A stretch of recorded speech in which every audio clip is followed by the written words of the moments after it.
back into the Young Farmer of the Year again already. Yeah, already. In fact, we're most of the way through our district Contestant Skills Days program, which has replaced the old district finals thing. So we still have 22 different events around the country to try and get our competitors into the regional final selection. But yeah, it's there's no downtime anymore. No, there's not, is there? I mean, you don't even have time really to sort of sit down and ponder. No, but what we did do is made some changes this year to make it more accessible to more people. So when it was called district finals, there was that sort of school of thought that if you were serious, you would compete. But if you didn't quite know whether you're good enough yet, you'd sort of hold back. Now we just want you to have a go. We had a big social media campaign around have a go. Yep. And the really encouraging thing is we've had a lot more women competing this year. And we've got a few through to regional finals, which is really gratifying. It's 20% growth on last year for numbers. We're pretty happy with that. 20% up. Yeah, and I think partly because it's trying to make it more accessible. So it's really a case of, as you said, have a go. You're not going to get embarrassed if you have a go. Exactly, and most blokes will go, oh yeah, I'll give it a go.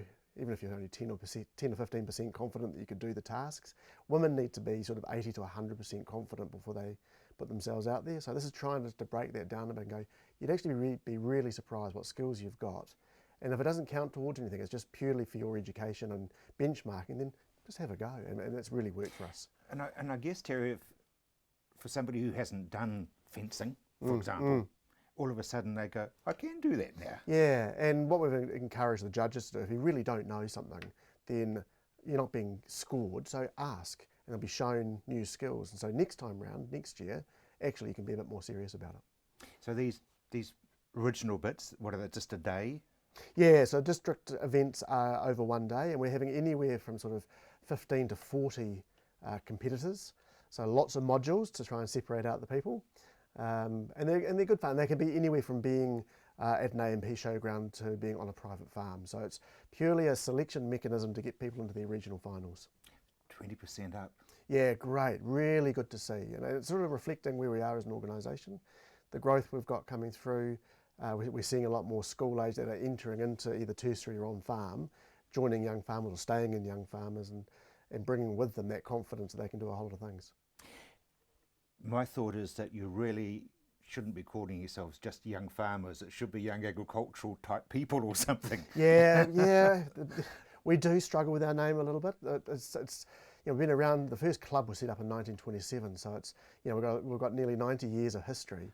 But yes, our reach and our demographic has changed quite considerably. We've got a lot of people that aren't just hands-on farmers anymore. We've got all the people that like the guests you've had on today, that support the industry, whether it be through irrigation companies or the like, and who work in the industry that support our whole primary production but don't necessarily become farmers. So yeah, we do struggle with our name time and again, but for those people who are doing marketing or doing whatever, there's modules that they can have an advantage in? Oh, absolutely. We do everything from HR, there's some technical things around technology. Yeah, so there's definitely areas that everyone will have some kind of synergy with. But what we're trying to, of course, find out is that best all-rounder, somebody who's got great skills right across the board, academic ability, physical ability, technical ability, and a really good knowledge of the industry.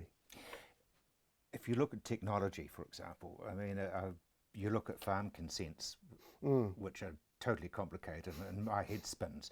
But, the fact that you can use your GPS and you can exceed exactly what went where. I mean, it's a technical era for these youngsters. Oh, look, one of the things that we're marketing to, particularly in urban schools these days, is to say, well, come into the primary industry. It's not about farming necessarily, but if you're into any kind of technology, the software development that's going on in our industry is extraordinary. You're right. Being able to map a paddock and know right across the whole paddock how much moisture, how much nutrient is underneath, down to the square centimetre, is pretty amazing. The what used to be called ground penetrating radar, being able to look from above and see what the soil structures are. The technology available now that the farmer can utilise in real time, assuming your farm's got broadband access. Yes. There's another story. We won't go down that track.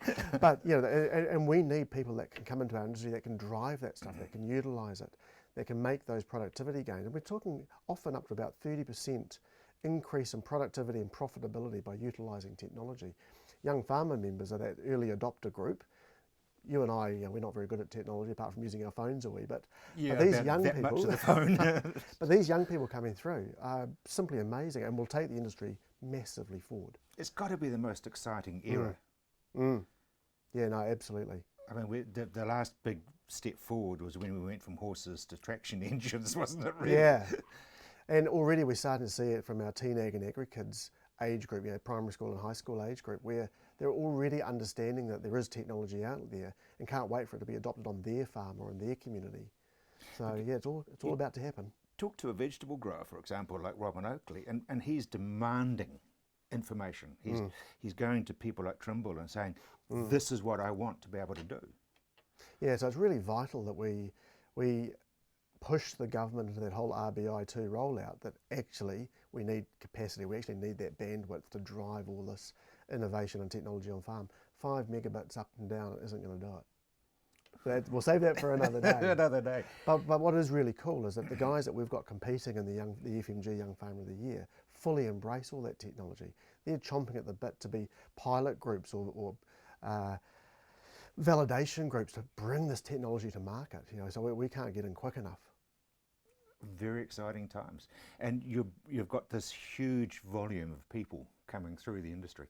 Yeah, and we've made a real effort in the last few years around that school engagement. So we've got 102 high schools that have got teen ag clubs now, which is about just over 20% of all the high schools.